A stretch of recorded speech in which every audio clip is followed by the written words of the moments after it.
Hey guys, welcome back to RHR Jen. I'm so glad you're here.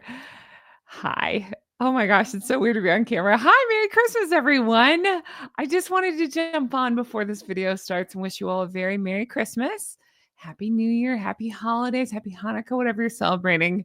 Happy that. Guys, can I just say, okay. Man, this is fun. I'm so glad to be here. I'm so glad to be on camera. I'm so glad to be talking to you all. I just wanted to say a huge thank you to everybody. Your incredible response to me doing this has just blown me away. I'm so touched and I'm so moved. And you know how I get, but I just wanted to let you know how much it truly means to me and how much I appreciate every single one of you. I truly do. So thank you. Thank you to all who've taken the time to rate me and watch the videos and the live and react to it. Again, it's just blown me away. So thank you. Merry Christmas. How are you? It's just good to talk to you. Okay, let me set up this video. I'm going somewhere with this. Guys, so today I have a treat for you. So today's Christmas Day. Yesterday's Christmas Eve. I'm recording in advance.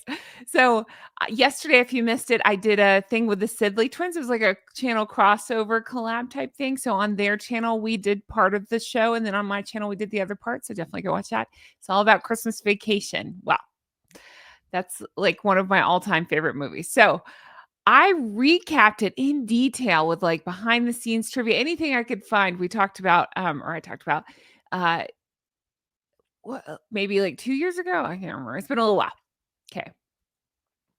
And I just wanted to share it again. So I thought this would be a good day to do it. Let's have some Christmas fun and just enjoy ourselves. And I thought maybe you would enjoy this video. Now, let me go ahead and set the stage and say again, this was filmed a few years ago. So maybe 2 microphones ago. So it doesn't sound quite the same as it does now, but still let it run, let it play. If it's a movie you enjoy, hopefully you'll enjoy the behind the scenes commentary. A lot of people seem to the first go around. So enjoy that. And then after that, I have another treat. I had recapped The Holiday a couple years ago. Same thing, different mic, but still I put that at the end of this video. So you have 2 bonus videos for the price of one. You get what I'm saying? There's 2 bonuses here. So enjoy. So it's Christmas Vacation and then the holiday recap. I hope you enjoy it. But tell me about you. How's your holiday going? Leave me comments. I know this is a hard time of year for a lot of people. It's definitely been a weird year. It's been a horrible year. Here, ready for 2025. Let's get rid of 2024. But yeah, tell me about it. Talk to me in the comments. I'm here. I'll take a look. Man, it's good to talk to you guys. Is it weird to see me on here? It's weird to be on here a little bit, but I'm getting used to it. I'm trying. Let me set the stage of what's coming up too. I have the Fiona Avid Gardener collab coming up. Now that one's funny because when I recorded, I had no intention of being on camera. Well, now that you've seen me, I went ahead and kind of show myself in that, but you'll notice in that one, I'm kind of talking off to the side or like looking up or like moving around. It's because I didn't plan on being on camera, but the Band-Aid's ripped off now. Here I am. Anyway, what else do I have coming up? Oh, I had the actual Trevor interview coming up. Please, again, watch that.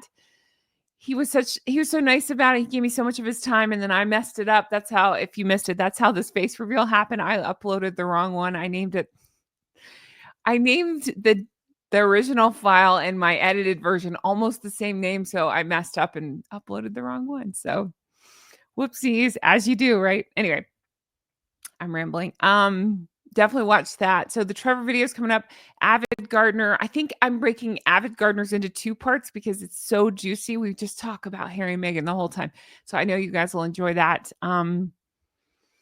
Off the top of my head. Oh, I have a Dylan collab. So winning communication. I have some stuff I've worked on with Dylan. So that's coming up.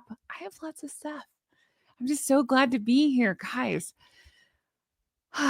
Anyway, enjoy the movies. I've talked a lot, so I'm going to end this here. How about this?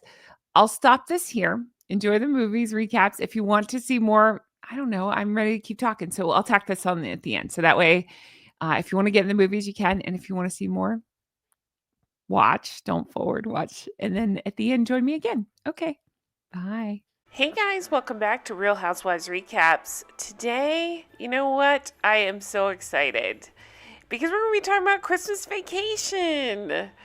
I just wanted to do something special to say thank you to each of you and to wish you a Merry Christmas and a Happy Holidays and happy whatever you're celebrating. 2020 sucks. Let's make it fun. So let's talk about Christmas Vacation, my favorite Christmas movie of all time. We're going to be talking about it. I'll be dropping some facts in here, telling you my opinions, all that good stuff, and just having a good time. So grab a hot chocolate and a Christmas cookie or two, and let's talk about Christmas Vacation. Okay, so we got Chevy Chase as Clark, Beverly D'Angelo as Ellen, Juliette Lewis as Audrey, Johnny Galecki as Rusty, John Randolph as Clark Sr., Diane Ladd as Nora, E.G. Marshall as Art, Doris Roberts, I love her, as Frances, Randy Quaid as Cousin Eddie, Miriam Flynn as Cousin Catherine, and Cody Berger as Rocky, and Ellen Ladson as Ruby Sue. So I'm obsessed with this movie. I don't want to tell you my age, but I did go see this in the theater. I was very young, but I did go see it in the theater, and I remember going with my mom, and we liked it so much, we ended up bringing my dad back that same night, so it's one of those ones that, actually it might be the only time I saw the same movie twice in the same day, but it was so good. I really enjoyed it, and it stuck with me through childhood, and even now I make my daughter watch it, and it's just so fun. So we got the Griswold family here, and it's Clark and Ellen, Rusty and Audrey, and I believe this is the third of the National Lampoon series, and by far my favorite. You know, I know I'm probably standing alone here, but I actually love Vegas Vacation too. I watched that one quite a bit, but anyway, so Christmas Vacation. We're mostly going to stick positive here, but I have to address the elephant in the room, which is every time I would read a fact about this movie, they would kind of allude to what a jerk Chevy Chase was.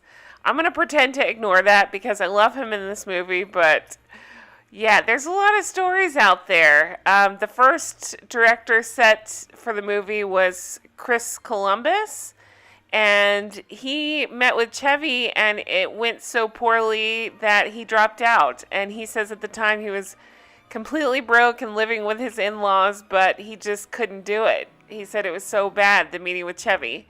So he dropped out, but lucky for him, 2 weeks later, he got the script for Home Alone, and he ended up taking that on, and there you go. That's another great Christmas movie, Home Alone. So Jeremy, I'll never say his last name right, but it's like Chick, I believe, ended up taking it on as his first feature directorial debut. And fun fact, when Chevy Chase is in bed with the sap scene, he's on the cover of the magazine. So that's the guy that ended up directing the film, and he said he had a great time. Okay, so the whole movie is set in Chicago. And while a lot of it was filmed there, these scenes, and when he goes to find the great Griswold Christmas tree, was actually filmed in Breckenridge, Colorado. The script was written by John Hughes, who is a fantastic writer, and a lot of his stuff takes place in Chicago. So that's one of the reasons for the whole Chicago theme. Budget on the movie was $25 million. The idea for this movie came out of a short story that John Hughes wrote called Christmas 59.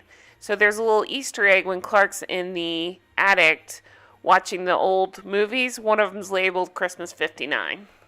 So Juliette Lewis was 15 when she was filming this. Johnny Galecki, I didn't see his age, but the thing I read about him is this was the first time he put himself on tape and he sent it in to try to play Rusty. So they flew him out, and it was his first time to Los Angeles.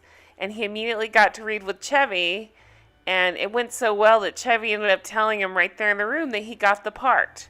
So he was over the moon and thrilled about it. Okay, let's take a break from facts for a second and talk about what's going on in the movie. So they're out to pick the Griswold family Christmas tree. It's a yearly tradition, and These awful people cut him off. They get into a road rage incident. He ends up under this truck. I love Ellen. I'm going to call them by their character names. I love Ellen in this scene because she's praying out loud. And they end up coming out from under this truck, jumping a snowbank, and it's just so funny to me. I crack up even watching it right now. So they land in this snowbank, and they come skidding to a halt to go find the Christmas tree. And you see when they land, the kids are in the front seat where they were in the back seat, and it's just a pretty funny scene to me. So beautiful scenery, again, shot around Breckenridge. Love these scenes, absolutely gorgeous. They trek out to find the most perfect tree. Clark has to have the most perfect tree, and they walk and walk. And the whole time Audrey's saying, oh, my eyes are numb, my feet are numb, I can't feel my hips. They find the perfect Christmas tree, and they all fall in love, and Rusty reminds them, did we bring a saw? So that's pretty funny. They talk about what a beauty the tree is, and Audrey's frozen. And Ellen says, she'll see it later, dear. Her eyes are frozen. Get a shot of this big, beautiful Christmas tree loaded up on the family station wagon, ready to go, roots and all. Okay, so we finally get to go to the Griswold house, which I absolutely love. P.S. Their next door neighbors are Todd and Margo. They're played, of course, by Julia Louis-Dreyfus and Nicholas Guest. And I love them. I think they're so much fun. Now, a fun fact, their house is the house used as the Murtaugh house in Lethal Weapon. It's the same set. So we see Clark out here. He's ready to trim the tree, and immediately we find out that his family and Todd and Margo do not get along. So one of my favorite lines of the movie, Todd says, where are you going to fit a tree that big, Griswold? And he says, bend over and I'll show you. You have a lot of nerve talking to me like that. I wasn't talking to you. Oh, God, I love this movie. Okay. He's so excited to trim the tree and set it up in the living room, and it just doesn't quite fit. But that's okay. It's still a gorgeous tree. He's still excited about it. Then we see him in bed talking to Ellen, and they're talking about, are you sure you want to do all this? Are you sure you want to have all the family over? It's not too late to cancel. And Clark's like, no, we need to do this. Let's do this. He just gets so excited about the holidays. Meanwhile, he's covered in sap. P.S. There's a director on the front of the People magazine. But he's covered in sap, so everything's sticking to his hand, and it's a cute scene. Unfortunately, there are a lot of stories of Beverly D'Angelo and Chevy Chase just not getting along, but I'm going to ignore that part too and say, look how cute they are.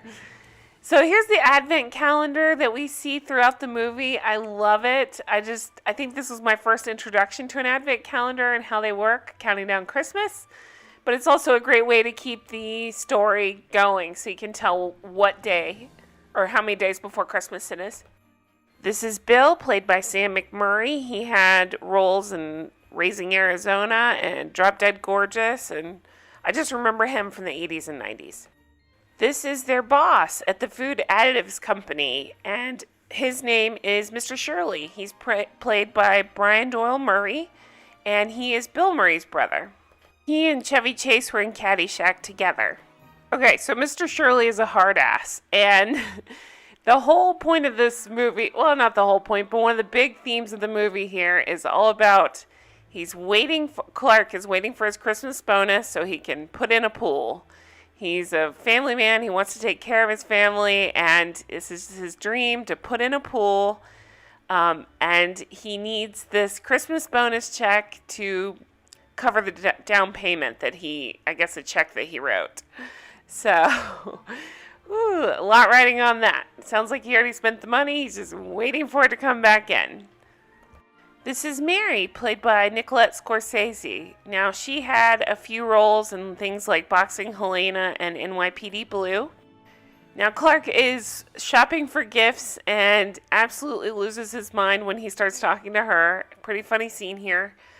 He starts blotting his head with the undies because she works at a counter at somewhere like Macy's or something. And he's just really getting a kick out of talking to her. We, of course, see her in a later scene in the pool, but pretty funny scene here.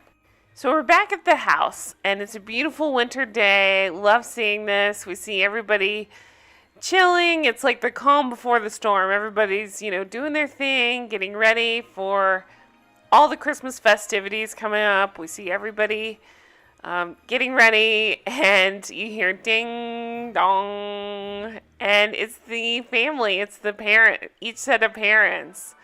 So it starts out with Merry Christmas, and then all of a sudden it just chaos, just complete chaos. Everybody's running around, being grandparents. Clark's mom is offering the kids a whole quarter if they'll rub her painful burrs for her. And showing people the mole on her neck. And oh my gosh, they're all just a mess. And it's so much fun. And immediately I think Clark's realizing what he's done, inviting everybody. Scene with his mom really cracks me up with the things that she's doing there. He says he'll help with the bags and be outside for the season. So then we see him and Rusty outside, and it's time to work on the Christmas lights because he likes to go all out for Christmas. So you see him with this huge box of lights, and it's just a funny scene here because he's handing off the lights to Rusty, and he says, "Oh, little knot," and we see this knot, and it is just unbelievably comically big. There's Todd and Margo. So Todd and Margo say that they want to see Clark fall off his roof and break his neck, and Todd says, "I'm sure he'll fall, but I don't think we'll be lucky enough to have him break his neck." So Clark's on the roof, and he's working on his Christmas lights, and for the life of me, I do not understand. He decides he's going to use a staple gun to hang up these Christmas lights. So I just think, what a pain in the ass. How do you take those down? That would be a nightmare.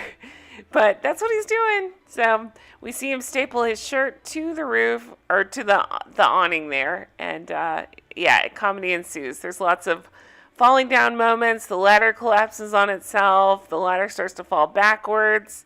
He's kind of hanging up there. Managed to save himself, and all is right in the world. Meanwhile, we go over to the inside. It's Ellen and Audrey. They're cooking dinner for the family. Audrey's pissed, saying, "Can't the grandparents please stay at a hotel?" And how sick and twisted it is. She has to sleep with her brother. And Ellen says, "Well, I'm sleeping with your father." So and then Ellen says, "It's Christmas. We're all in misery."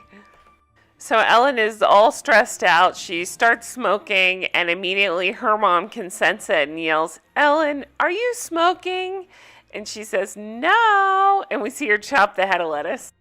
So it's nighttime. Clark and Rusty are still working on these Christmas lights, and Clark is just a mess. So he's up there. He's trying to get all the lights. It's 15,000. Is it 20? No, 25,000 twinkle lights all set up.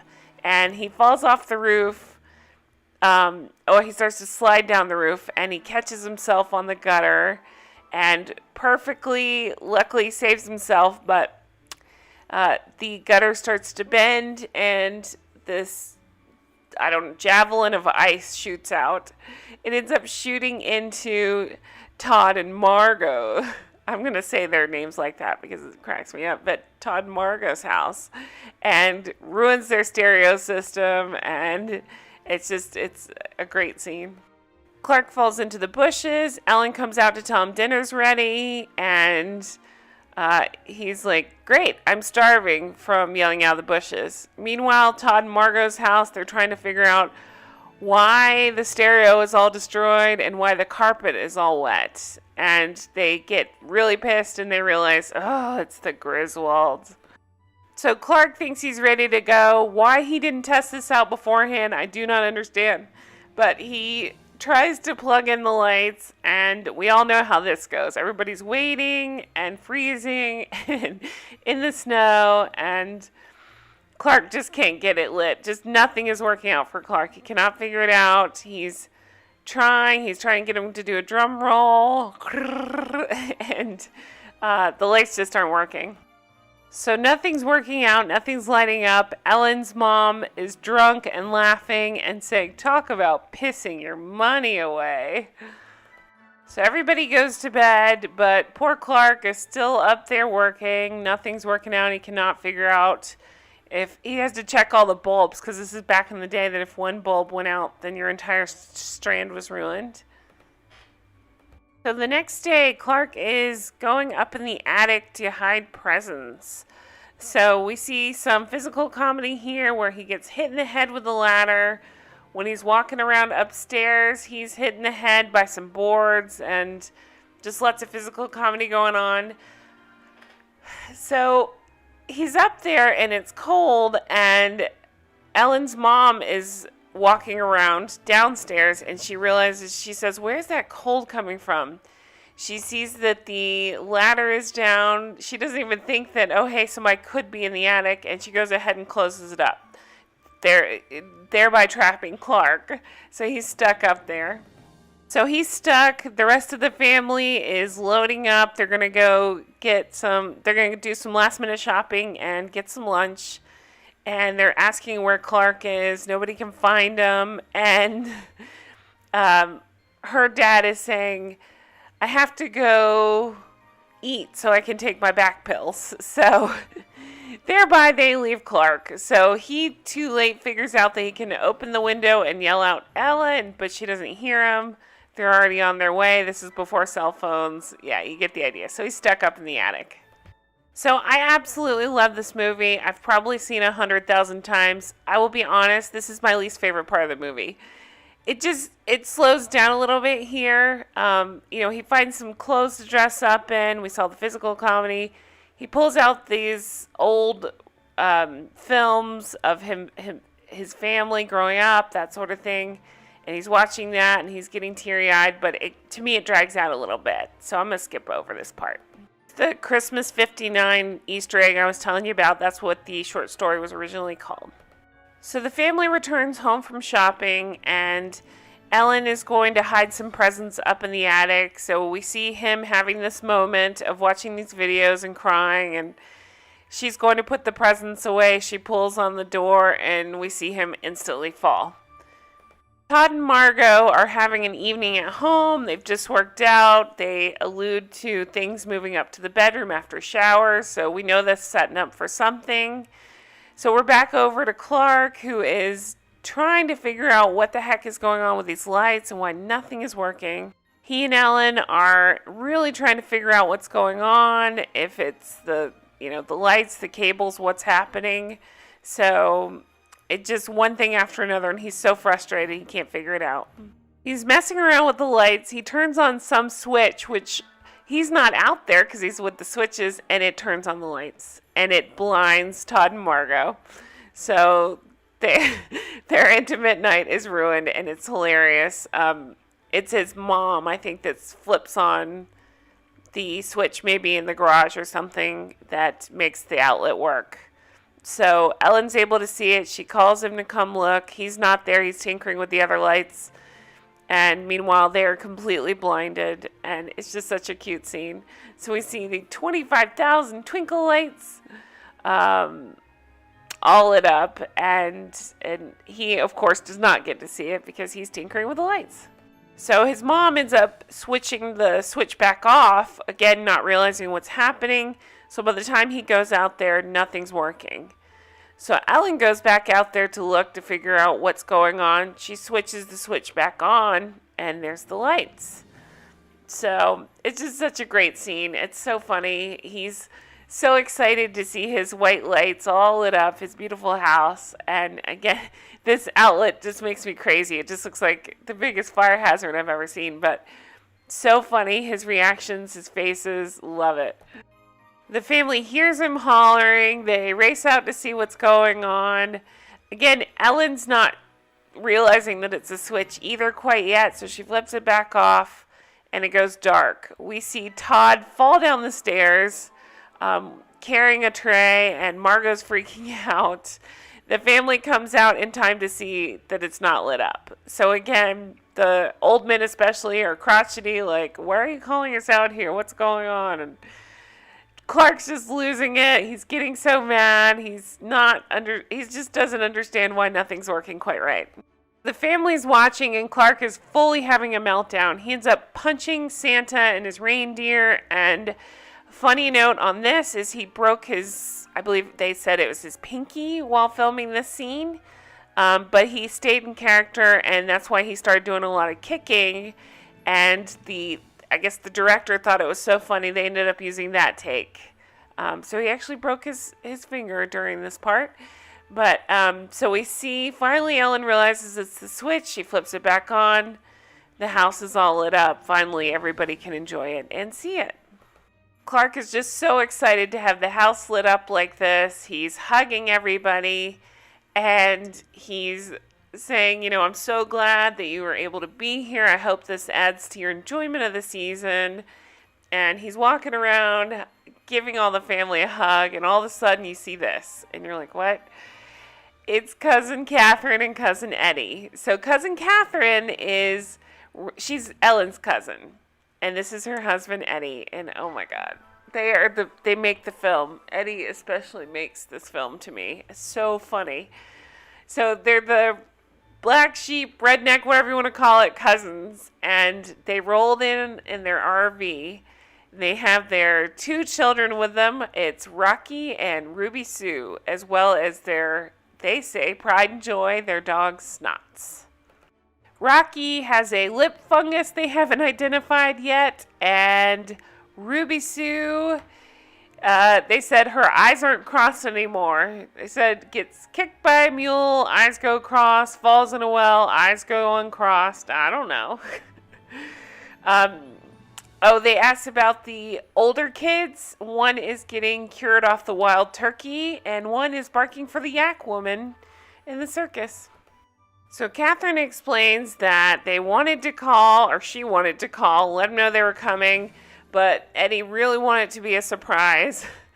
So they drove all this way, and oh my gosh, we find out later that that's not exactly what's happening. They lost their house, they just had the RV, and they rolled into town on fumes. So of course, Clark and Ellen invite them to stay, and the kids, and the dog, and the whole thing. So, yeah. So we have Cousin Eddie and Clark, and this scene is particularly funny because if you listen, Clark is saying a lot of really funny things really quickly under his breath. He says, "Can I refill your eggnog? Take you out to the middle of nowhere, leave you for dead?" He says, Eddie's talking about what a surprise it is, and Clark says, "I couldn't be any more surprised if I woke up with my head sewn to the carpet." We see that Snots is drinking water from the tree, so Clark's kind of freaking out about that because he knows that it'll kill the tree, and he doesn't want the tree to die, so that sets up some later hilarity. They talk a little bit more about the RV, and Cousin Eddie says, "Don't you go falling in love with it. We're taking it with us when we leave here next month." And Clark chokes on his eggnog. We go over to Clark's office where his boss, Mr. Shirley, is on the phone. Clark comes in to give him a present, and Mr. Shirley makes it so awkward and uncomfortable and silent. And we see a funny present wrapped up, and Mr. Shirley couldn't care less and says, "Put it over there with the other ones, greaseball." And we see that everybody seems to have gotten him the same gift because they're all wrapped the identical way. Clark's asking if his report that he did for Mr. Shirley helped out at the trade show, and Mr. Shirley can't even answer him straight. He's like, "I'm sure it did." He doesn't care. I think Clark's hovering to try to see if they'll talk about Christmas bonus. He does not at all. It's awkward, so Clark has to leave. Okay, so then we go to a family sledding night. So this was one of the shots that they did first of the movie, and this was also shot right outside of Breckenridge. So we see that Clark, part of his job is it's a spray that you put on to make milk not penetrate cereal, basically, but it makes his sled super fast. We see him shooting through the snow like a fireball behind him, and his family's watching, and it's just a pretty funny scene. Ends with Clark crashing into a donation bin outside of a Walmart.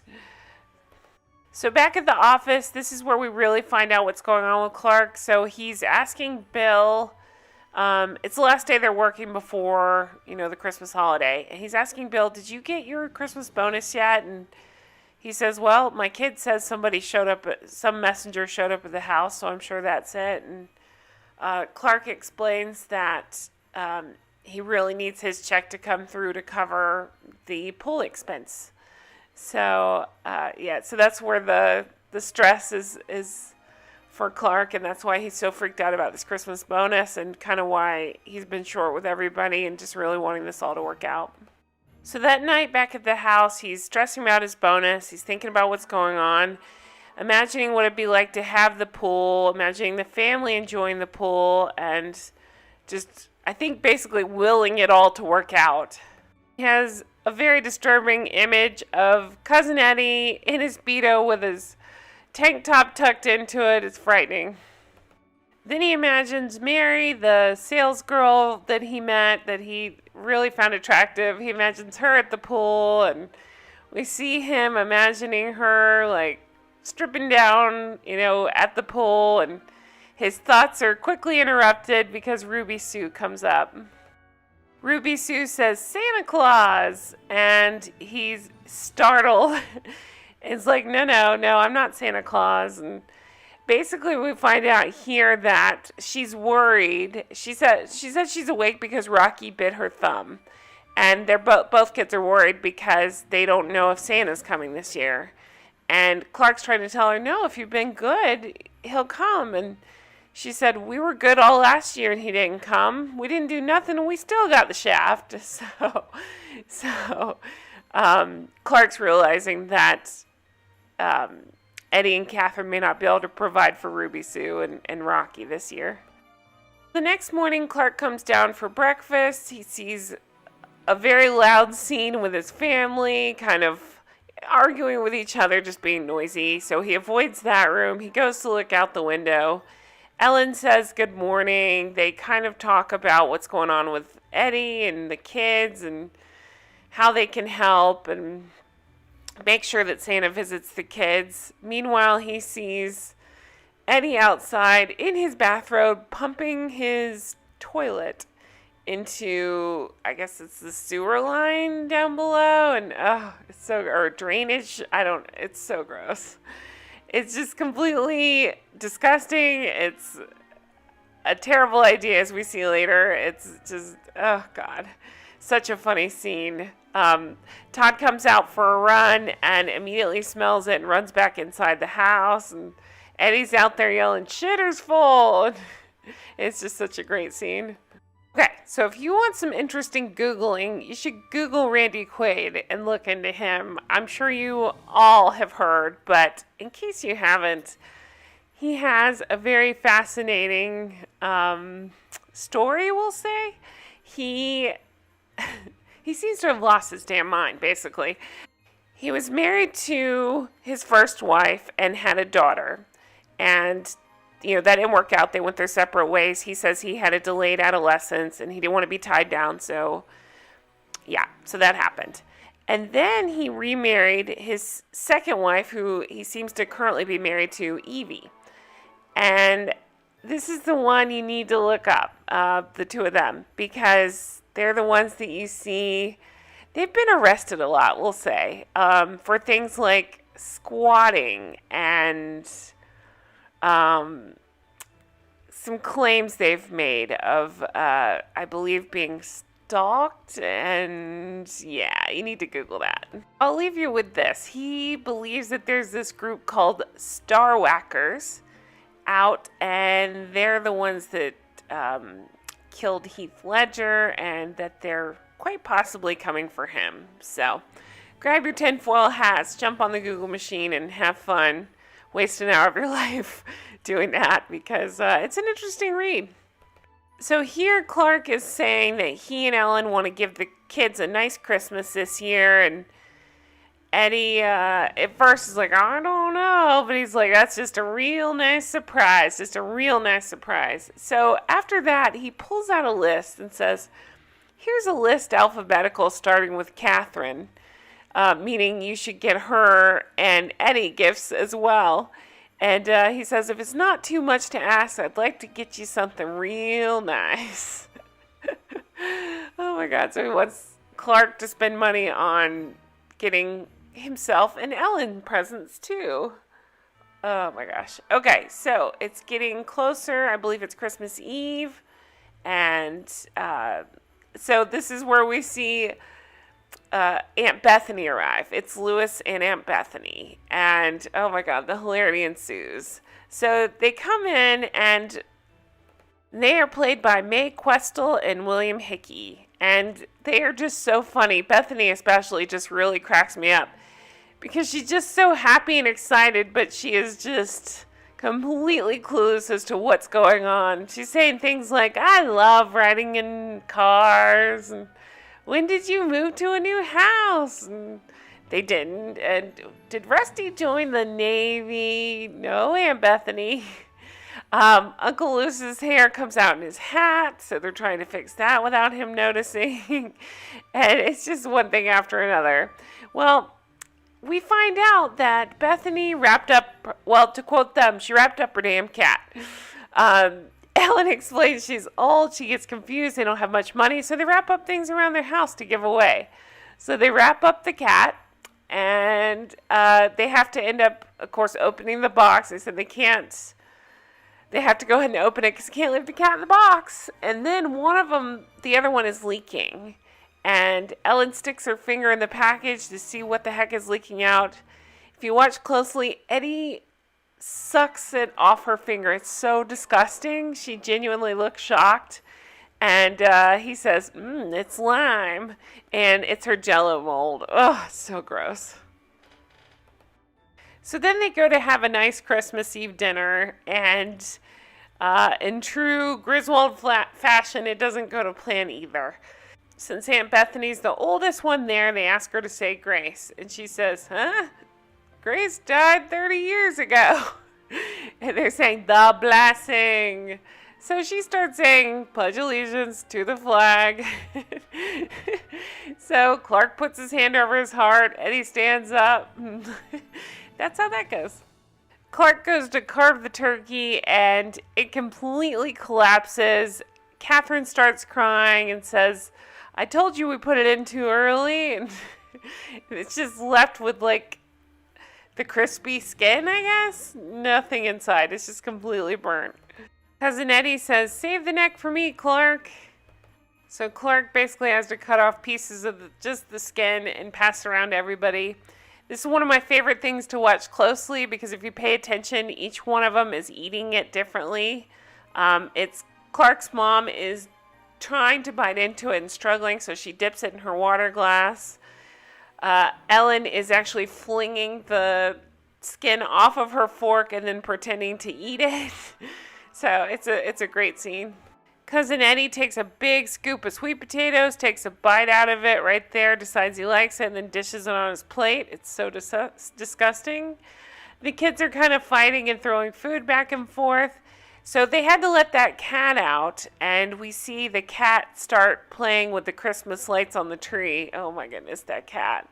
There are hilarious facial expressions all the way around the table. Clark takes a bite of Aunt Bethany's Jell-O mold. He looks at it closely, and he realizes there's cat food in there. So he says, Aunt Bethany, does your cat like Jell-O mold? And Eddie says, I don't know about the cat, but I sure am enjoying it.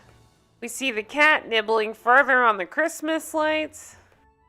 Clark tells the kids that Santa's sleigh was spotted on a radar, and they're so excited and really excited that Santa's nearby.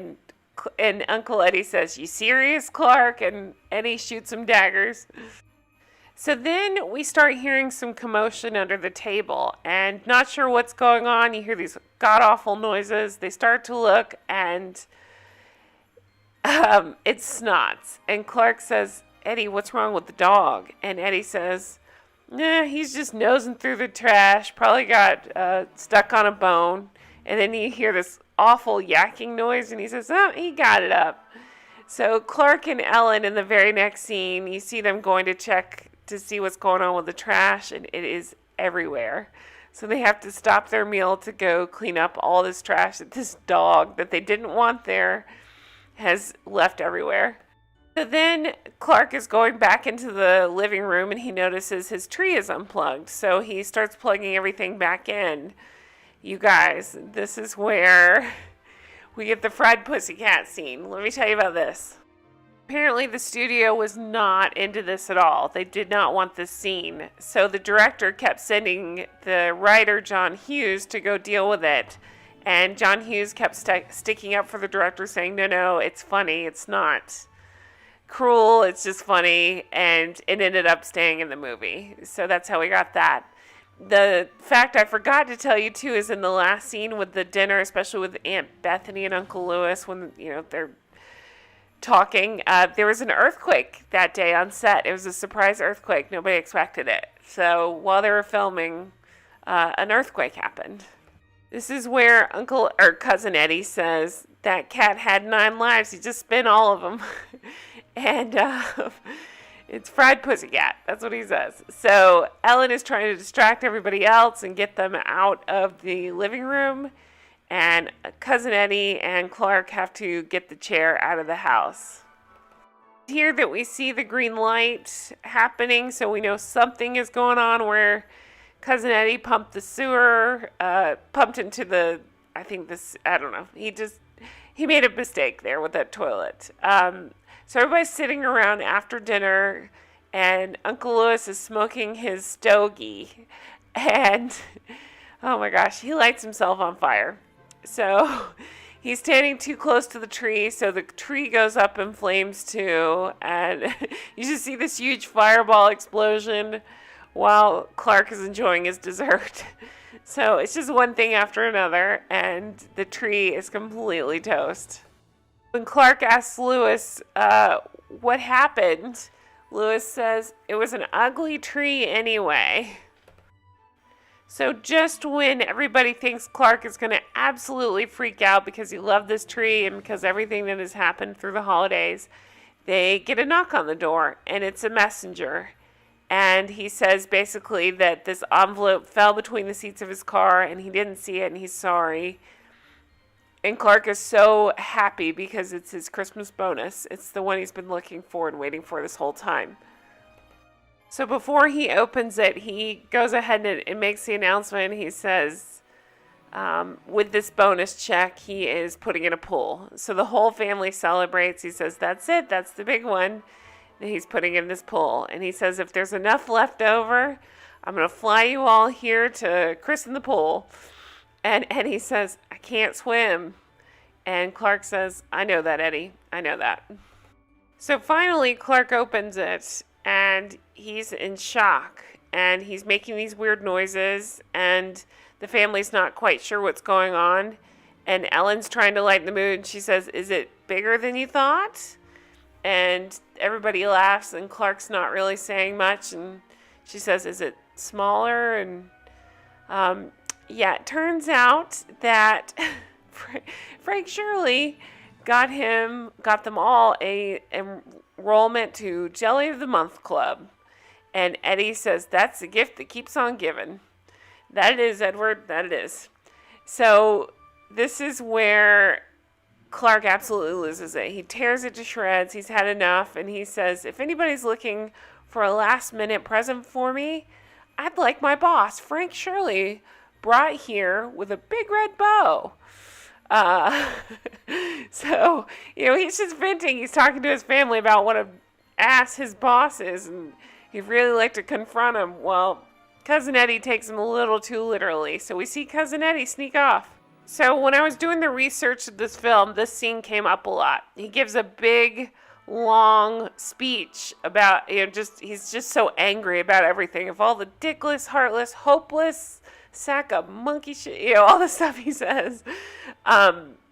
So we find out that to remember all the things he's supposed to say, the actors actually wore signs So they would hung down just out of shot of the camera. So when Chevy Chase is screaming all these things, he's actually looking at their chest areas where the signs were hanging to see all the words he's supposed to say in this impassioned monologue. So Clark just completely loses it. He goes outside. He cranks up the chainsaw. Ellen's trying to calm him down. She ends up throwing her glass of eggnog into the bushes, which always makes me laugh. P.S. I have those glasses. I love the moose glasses so much. I went online. I bought them because they're fantastic. But so he's saying they need another tree. So he goes to cut down a tree. While cutting down the tree actually falls into Todd and Margo's house. It crashes through the window. They're having these margaritas and saying, they wish they had gotten a tree. And right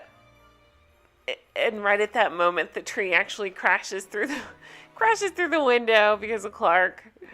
So we go back to Clark, who is washing his hands after cutting down this tree, and Ellen says, "May I remind you that this was all your idea?" And he says, No, I'm perfectly aware.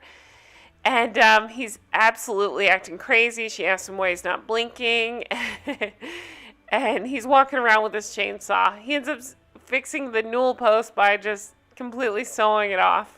It appears as though things have finally settled down. They have their tree, they're sitting around, Clark's putting out the presents. Aunt Bethany, who can't hear anything, is saying, "What's that squeaking sound? What's that racket?" And Lewis says, "You couldn't hear a dump truck at a nitroglycerin plant." And they kind of dismiss her. And Clark starts to hear it too, and he starts looking into the tree to see what the noise is. So Clark's looking into the tree to see what that squeaking noise is, and sure enough, it's the squirrel. And what's funny is if you start, like when I was looking up the facts about this movie, when you Google Christmas Vacation, you know how Google has those little, suggestions right under it? One of them was squirrel. So we see the squirrel jump out, madness ensues. Clark's mom passes out on the floor. Everybody else is hiding, and the squirrel's running around, and Snots is chasing the squirrel. And all the screaming and commotion, Aunt Bethany can't hear it, and Uncle Lewis is asleep in the chair. Clark is trying to get everybody to stop screaming. He wants to know where Cousin Eddie is because he usually eats these damn things. And Catherine says, "Not since he found out they were high in cholesterol." Of course, we don't know where Cousin Eddie is right now, but he'll be coming back soon. But Clark's idea is to cover the squirrel with his jacket and hit it with a hammer, which makes somebody pass out again. It's awful. Well, they're looking for the squirrel, and all of a sudden, it's on Clark's back. So again, they're running. Everybody's running through the house, and Snots is chasing Clark, who has the squirrel on his back, and just absolutely destroying this beautiful house. We see him jumping through the door here, running up the steps, running back down the steps. At one point, a china hutch falls down. It's everything is completely destroyed. Same time, we see Todd and Margo arguing outside their house about going to confront Griswold about what all has been going on with the broken windows and just all the chaos that's happening. So she goes to knock on the door, and at the exact same time, Clark opens it, and out comes the squirrel and Snots right behind it. Absolutely screaming. She goes back home. He's like, "What happened?" She rears back, punches Todd right square in the face. Okay, so while that's happening, Clark comes down to find everybody, and he finds all the grandparents packing to leave. And he's like, no, we're not leaving this now. So, again, still completely losing his mind. He convinces them all to stay. At the same time, we see Cousin Eddie's RV pulling up to this big, beautiful house. So you know something's up. Clark's dad comes in to talk to him to get him to calm down and tells him to read the "'Twas the Night Before Christmas" for everybody and make it his tradition this year. So we see a nice family tradition, and once again you think, okay, everything's calming down. They can enjoy a nice story with the kids. The kids are really enjoying it. Santa will be there soon. All is right in the world. Well, during the reading of the story, Clark is reading the words and he says, and my boss, Mr. Shirley, with a big red bow. Cousin Eddie is leading Mr. Shirley into the house and says, ho, ho, ho, you about ready to do some kissing? Mr. Shirley is absolutely freaking out. Meanwhile, Miss Shirley is calling the police saying that this big beastly man took Mr. Shirley with him, and we go back over to Clark's house. So Mr. Shirley's saying that he's going to press charges and they're going to go to jail for kidnapping, and Cousin Eddie's like, whoa, whoa, whoa, this here was my idea. Mr. Shirley is trying to fire Clark. Clark's talking to him. He's like, listen, if you didn't want to give a Christmas bonus, it's fine. But when people are counting on them as part of their salary, well, it just sucks. And they talk to him a while about it, and he starts to understand, and he sees the family, and he says, take whatever you got last year, I think he calls him Griswold again, Griswold, and add 20%. Clark is so surprised and so excited, and that's how that part ends. So they're celebrating, and we see all of a sudden all these SWAT officers break through the windows, and they bust in the door, and they come to save Mr. Shirley. So during this scene, we see that Ellen's hand is strategically placed on Clark's crotchal region, and that's another thing I kept reading about when I was seeing what all went on behind the scenes of this movie, is that was completely improvised, and that everybody found it really funny. Miss Shirley comes in to find out what happened and why her husband was kidnapped. He tells her about the not giving out bonus things, and she says, of all the low down dirty things, and ends up being on the Griswold side. And he's like, no, I reinstated it, it's fine. So then everybody runs outside because they think they see the Christmas star. The kids think that they see Santa, and Uncle Lewis says, that's not the Christmas star, it's a light from the sewage plant. Which reminds Clark of the toilet that Cousin Eddie pumped down the storm drain. As soon as Clark is realizing this, we see Uncle Lewis lighting his stogie. He throws the match down the storm drain, and everything explodes. We see the plastic Santa and his reindeer get shot up into space, and that is how the movie ends. Aunt Bethany is saying, play ball, and then we see everybody dancing and enjoying the holidays inside the house. For Clark and Ellen, who stayed outside to give each other a smooch, and then Clark is just looking into the sky and thinking what a wonderful Christmas it has been. And that is it. I love this movie so much. I really do. It's been so much fun to talk about it, fun to learn all those facts about it, and just revisit it and do a deep dive into it. So I hope you guys have enjoyed it too. What are we talking about? The holiday. I did not mean to do that. So today we're going to be talking about the classic rom-com, The Holiday. It's a 2006 movie, PG-13, runtime 2 hours and 16 minutes, and it's showing on Netflix right now if you want to check it out.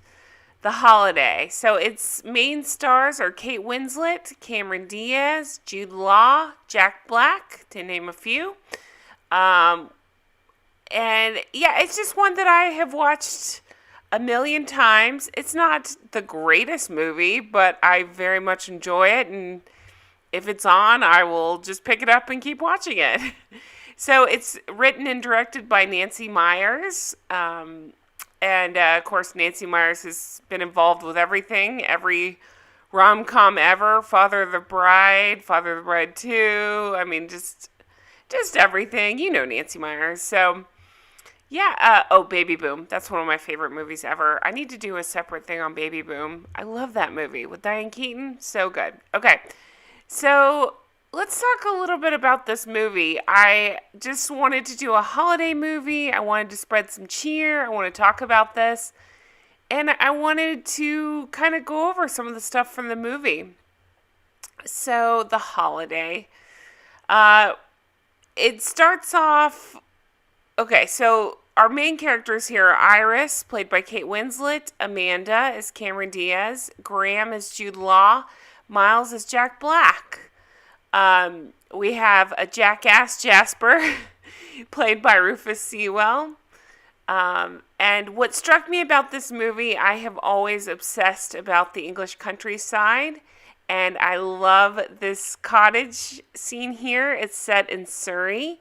And although I hear it's more the exterior and stuff were more the Cotswolds, but the interior is a stage. But I just love this cottage. I think it's so beautiful. Homey, that's the word I'm going for. It's more rustic and homey, and I love the warmth that it feels inside. Maybe the outside's a little bit drab, but it's nice. I love the snowy British countryside. You guys are so lucky. This house belongs to Iris. Poor Iris. She's my favorite character of the movie. I love her. Kate Winslet. She's fantastic. And on the other side of the pond in LA, here is, I keep wanting to call her Cameron Diaz. It's Amanda, who's played by Cameron Diaz's house. Beautiful. I love the flower work. It's not, if I'm picking, I know I'm an idiot for making this choice, but I would absolutely pick the Iris cottage over this. This just isn't my style of house, but that's just me. So pretty quick at the beginning of the movie, we see Cameron Diaz with her boyfriend, who's played by Edward Burns. And basically we find out she has trouble in relationships. Now, it's funny. They kind of make it seem like it's her fault, but we find out he's been cheating. So there's that. But she has trouble in relationships. Then we go back to Iris, who also has trouble in relationships. The idea with Iris is that she has unrequited love. She has loved this man for 3 years, Jasper, and he doesn't love her back. And so we find out that they were shagging, and then she found out he was shagging somebody else. So she writes a wedding column. She is at work when she finds out Jasper is now engaged to the girl he was shagging. She finds out at the office party. So she's completely devastated and upset and doesn't know how she's going to get over it. I just think Kate Winslet is stunning. Can I just say that? Even when she's crying and upset here, I think she's so beautiful. Okay, so then back to Amanda. Amanda's deal is she just doesn't let herself fully commit. She can't cry. Her emotions aren't there. It's just a whole thing. Now, side note, Amanda's job, which they repeat about 1 million times throughout this movie, is that she works on the previews we see for movies, right? Like with the voiceover guy and stuff. Like, he was a guy in love. She was buying pants, you know. The previews. So she's committed to her job. We see that. It's all about that. He even points out, even though he cheated, that he's blaming her, saying, listen, you never could fully commit. You're looking for something to go wrong. Something's gone wrong. There you go. P.S. These are her coworkers we see in one quick scene of the movie. Recognize anybody? That's John Krasinski and Catherine Hahn. They both gone on to be big stars. We know Jim from The Office, and Catherine Hahn was just in that, oh my gosh, what is that show? I can picture it with Olsen, the Disney show. Hang on. WandaVision. Why couldn't I think of that? Anyway, so funny to see them here. Again, just very briefly. That's the only clip we see of them. But the idea is that Amanda is a workaholic. She tells them, hey guys, why don't we take a couple weeks off? I need a breather. And they're shocked, like, what? You never take time off. So Cameron Diaz gets on Google. Sorry, Amanda gets on Google. I'm going to do that a lot. And she types in, like, vacation, happy vacation places, something like that. And where do I go by myself at Christmas? She puts quotation marks in the Google, and that made me laugh.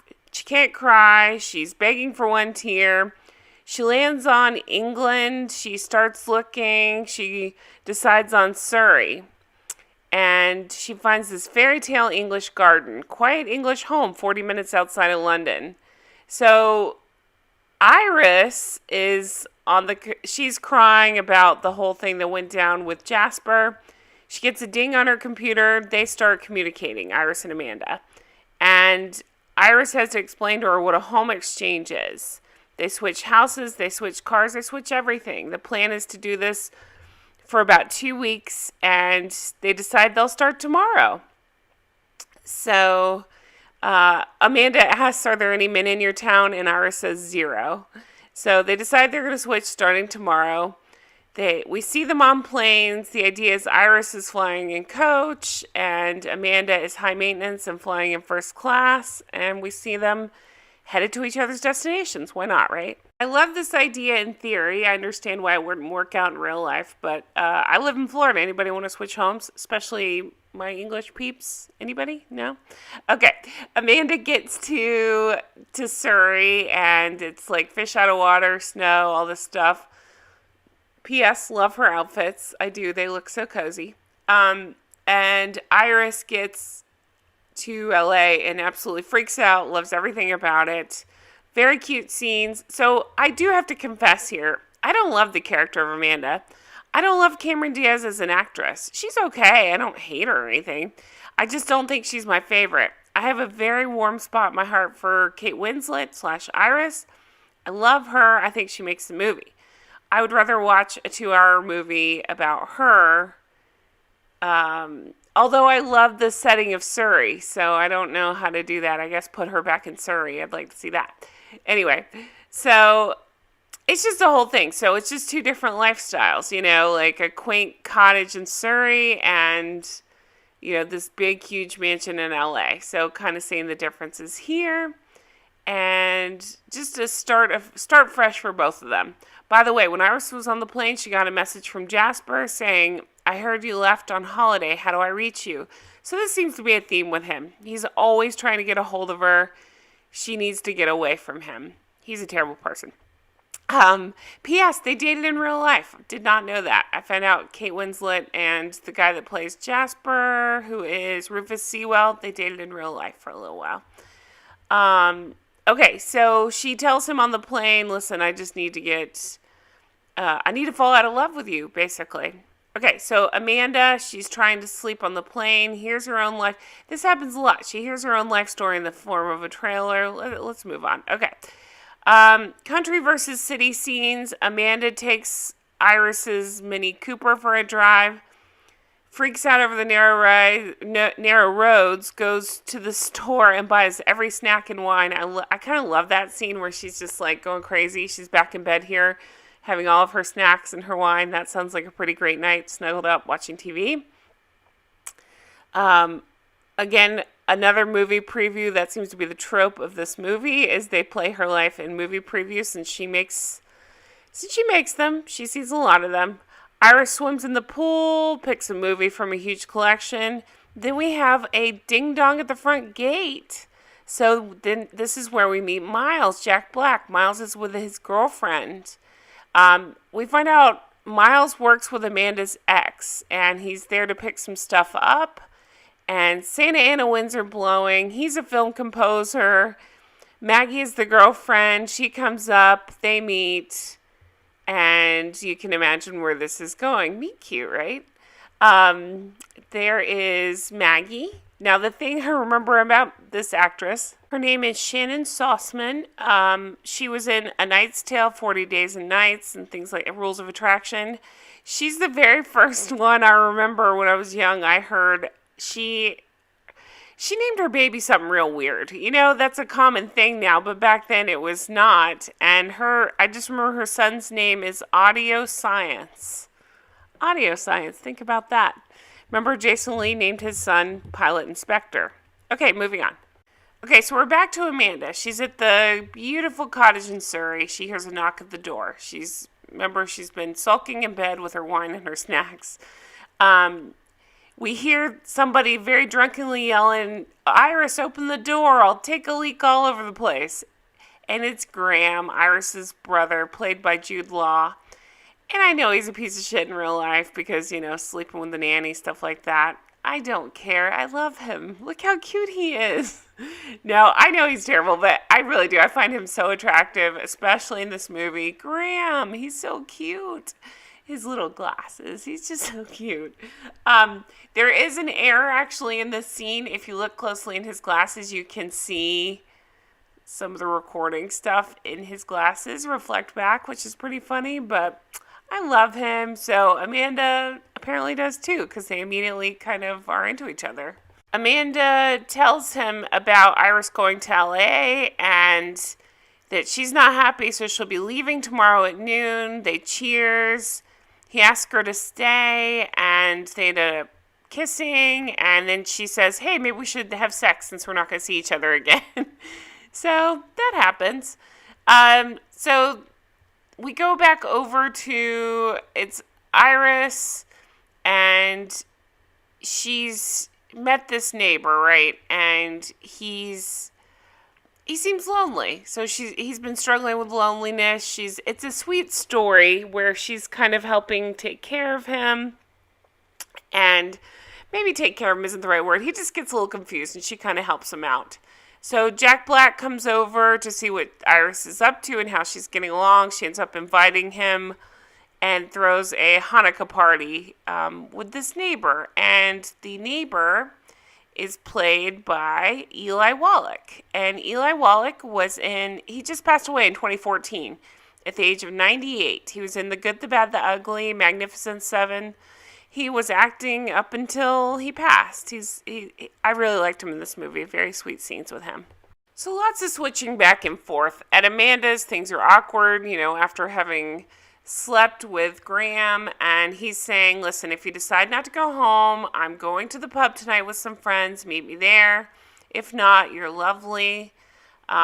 She ends up going to the airport. Again, this movie preview thing happens of her life. So she's like, never mind. So she leaves. Iris wakes up. She's listening to music. She's very happy. And Jasper interrupts her thoughts. He sucks. That evening, she ends up seeing Graham at the pub. It's just sweet. We see them spending time together. Again, it's back and forth between Iris and the neighbor and taking care of him, and then back to Amanda. The end of the Miles and Iris interaction, he ends up giving her 2 kisses on the cheek and kind of lingers and then apologizes because he does have a girlfriend. Meanwhile, Amanda, she's had this wonderful day, but she ends up in the tub that evening. She's kicking herself because so Graham kind of alluded to his life being complicated. They kind of make you think maybe there's another woman or something. She's kicking herself because she says she's not sure she can handle complicated. She's like, you know what? Never mind. After this bath, she gets in the car. She decides to be spontaneous and go to Graham's house. So she surprises him. Yep, things are complicated. He has 2 little girls, you guys. These kids are so cute. It's Sophia and Olivia, and I love them. They invite Amanda in. They end up in their tent, and oh my goodness, it's so cute. He's a widower 2 years ago.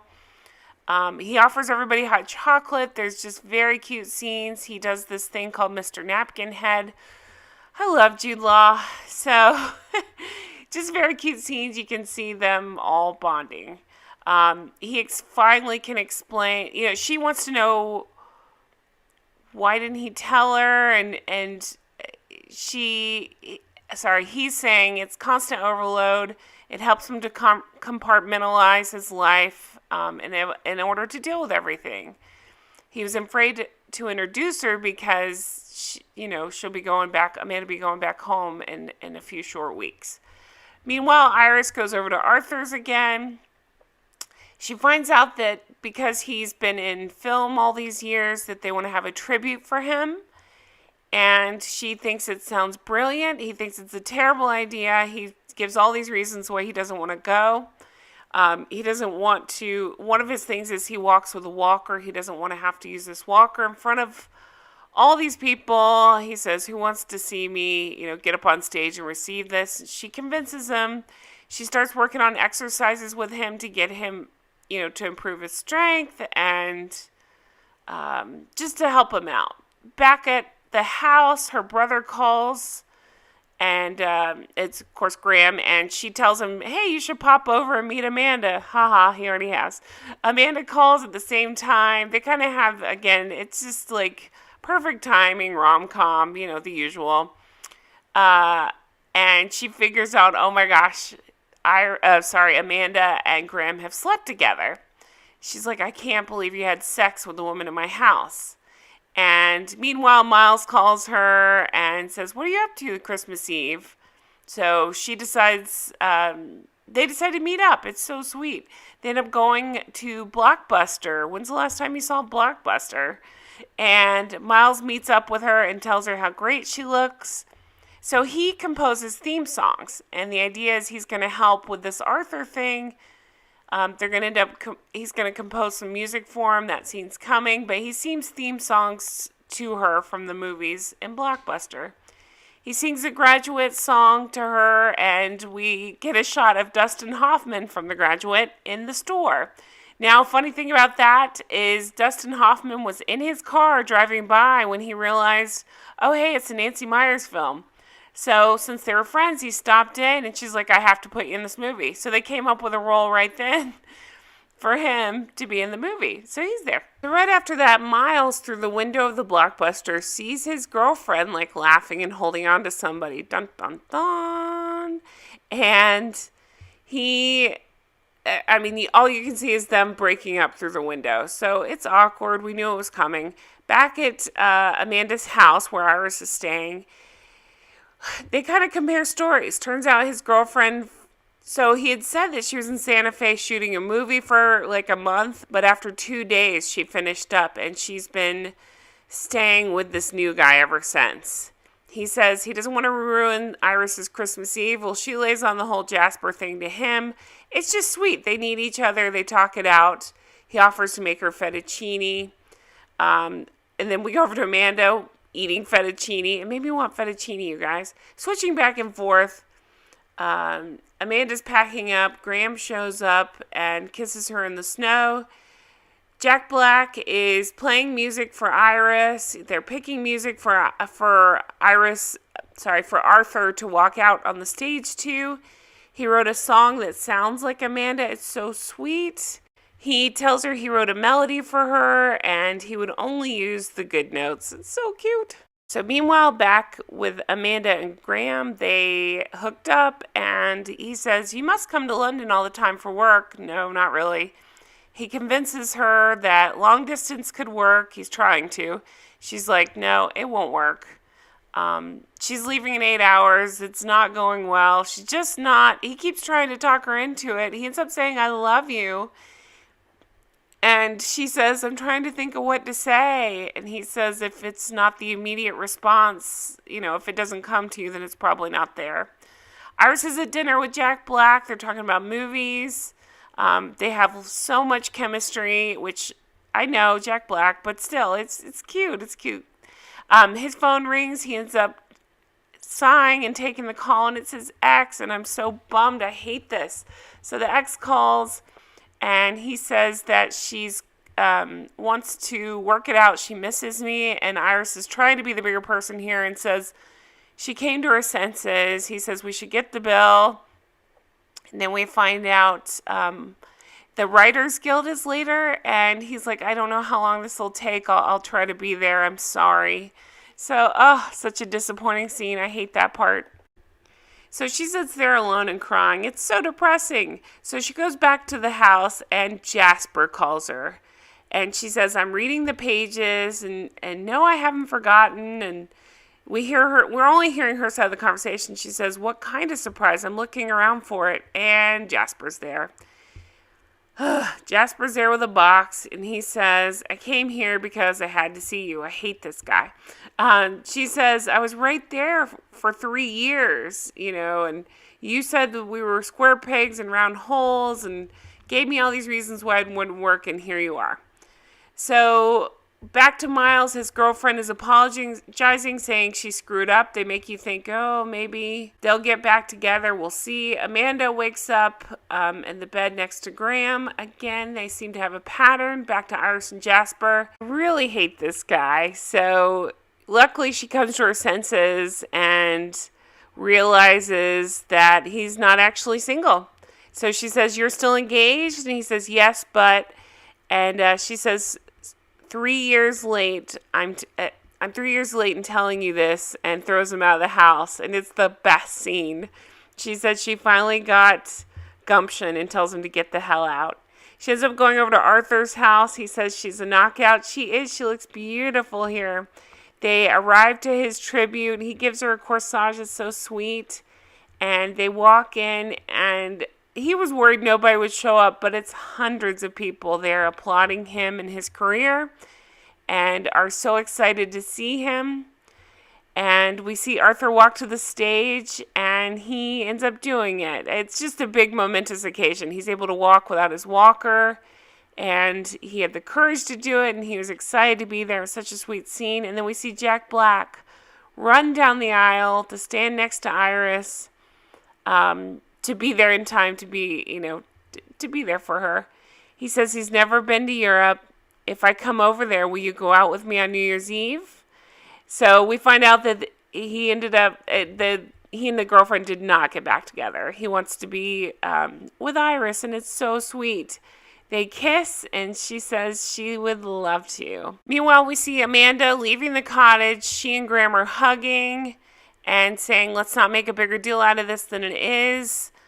No rules. We're just going to kiss, and we'll see what happens. We see Amanda leave in the cab. It's snowing. She finally is able to cry. She's crying in the car. She yells to the driver, turn around, go back. And he says, did you forget something? She says, yes. She runs back into the cottage, calls for Graham. He comes out. He's crying. She says, you know what I was thinking? Why would I leave before New Year's Eve? That makes no sense. You didn't ask me out, but you did say you love me, so I'm thinking I have a date, if you'll have me. So we find out he has the girls for New Year's. She says, that sounds perfect. Then, you guys, it's the final scene of the movie. We see Iris back in England with Miles. Graham and Amanda are dancing. They're playing with the kids. Amanda and Iris hug. They all celebrate and toast. We see Jack Black and Cameron Diaz have a dance-off. They all dance, and the credits roll. So cute. I love the ending. It's so warm and fuzzy, and I need to know what happened to these people. Did they all end up in England together? How did it work? It's so cute. So the website that they use to switch houses is a real website, homeexchange.com. I thought that was interesting. Miles' studio setup, seen in the opening scene of the movie with the keyboard monitors and stuff, is copied from the studio of Hans Zimmer, who composed the music for the film. When Miles, Jack Black, is humming movie songs to Iris in Blockbuster, again, he's humming Hans Zimmer's scores. So music he's done for other movies, like Driving Miss Daisy. And, of course, he did the music for this movie. At one point, Arthur claims that Cary Grant is from Surrey, England, and Iris agrees with him. Well, he's not. He's from Bristol. A few months after the movie came out, the popularity of house swapping was on the rise, so much so that police in England had to issue a warning against swapping homes with strangers due to identity fraud and other things that happened as a result. The interior sets for Amanda's house were built on a soundstage and cost approximately $1 million. Without exterior walls, roof, plumbing, heating, and electricity. How does that work? That's wild. Iris's tiny cottage is contrasted to Amanda's stunning house, but in reality, thanks to UK property prices and an unspoiled cottage like that in good location can easily be worth £1 million, not far off from $2 million. So that's it, you guys. That's the holiday. I really hope you've enjoyed my recap. I've loved talking about it with you guys. Love this movie so much. I'll be watching it again, I'm sure, before Christmas sometime. But thank you guys so much for watching. If there's a holiday movie you want to see me cover, let me know in the comments below. Also, last year I did Christmas Vacation with Chevy Chase. So if you're into that movie like I love that movie. Check that out in my recaps. And thank you guys so much for watching. Happy holidays, everybody. Merry Christmas, whatever you celebrate. Happy that. And I will talk to you guys again. Hey guys, I'm back. Man, what did you think? Okay, so again, I know the microphones, eek, it makes me cringe a little bit too. And I probably said some outdated stuff in there. There's just a lot. Anyway, it's fine. It's fine. It's all good. It's all good. It was pre-recorded years ago, so who knows? I don't even think I was covering Harry and Meghan at the time. Yeah, I don't think I was. So I don't know. I was probably talking about housewives and stuff in there. It doesn't matter. Anyway, how are you? Tell me everything. How's Christmas? I mean, it's hard to tell because everything looks black, but I'm actually in dark, dark, dark green. There you go. How do you see it there? Dark, dark, dark green. And I'm wrapped up like a Christmas present because, as you do. But yeah, to celebrate the holiday, I went dark, dark, dark green. But so I explained in another video, this is my work in progress office. I'm still painting it. There's still stuff everywhere. So it's going to get way more interesting. But you can see, try to get used to the camera.